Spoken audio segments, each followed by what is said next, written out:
times founders think, hey, you know what, I've already set my pricing. I know I didn't think about it enough. Now what do I do? So I think that's a very, very good question to ask, but you need not be worried about it at all. So nobody is looking at your website at one day, then coming back in 6 months or a year and then deciding, hey, you know what, your pricing was lower earlier and things like that. That doesn't happen. So pricing changes should be done every quarter.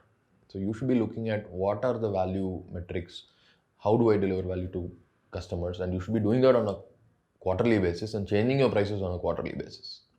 And there's absolutely nothing wrong with that. So the other challenge that comes is, hey, if I increase my pricing, won't I lose my existing customers who have sold at a lower price? And again, there are two ways of looking at it. One way of looking at it is to say, hey, I'll grandfather my pricing for my old customers because they trusted me and they supported me at a earlier stage. So you could say, hey, for you, this pricing will be locked in.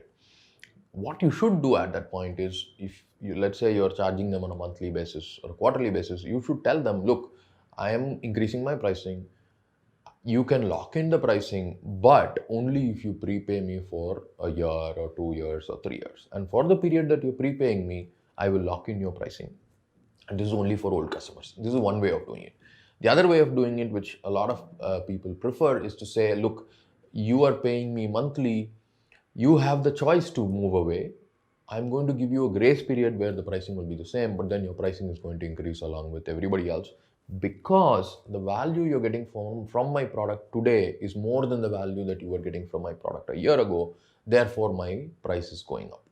And that's also a perfectly valid thing to do. The only thing is you have to be extremely careful about how you message that to customers. There are companies which have a 5 or 10% escalation, startups which have a 5 or 10% escalation clause built into their contracts. They say that my prices will go up every year by 5%.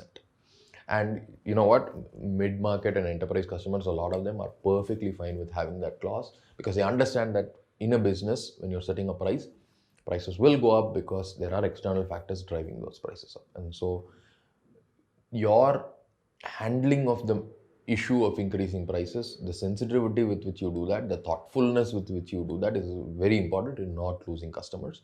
But these are two easy ways of not losing customers.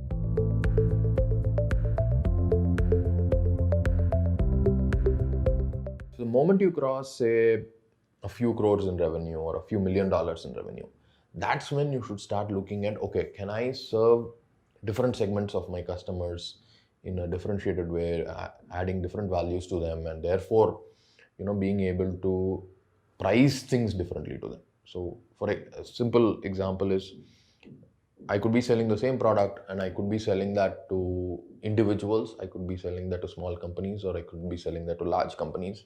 As a startup, you don't want to do that. You just want to say my product is good for small businesses and just go after that. Once you have 1,000 customers like that or 10,000 customers like that, then you can think about how to price for the others. Often people get into a differential pricing too early on when the segments are different, and a large company can afford to do that, like a Microsoft can do that, or an Adobe can do that, or others can do that, but a startup should not be having too many segments that they're going after, and therefore should not be looking at differentiating pricing for these segments too much. But they should be looking at making sure that within that segment, somebody who's getting more value pays you more, somebody who's getting less value pays you less.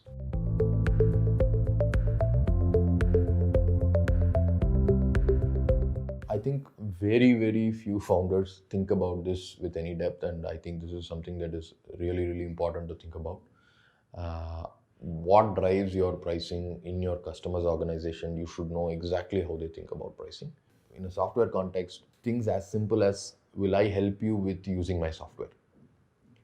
Will I provide you training? Will I provide you support that is either for 8 hours a day for 5 days, or 8 hours a day for 6 days, or 24 hours for 7 days, 365?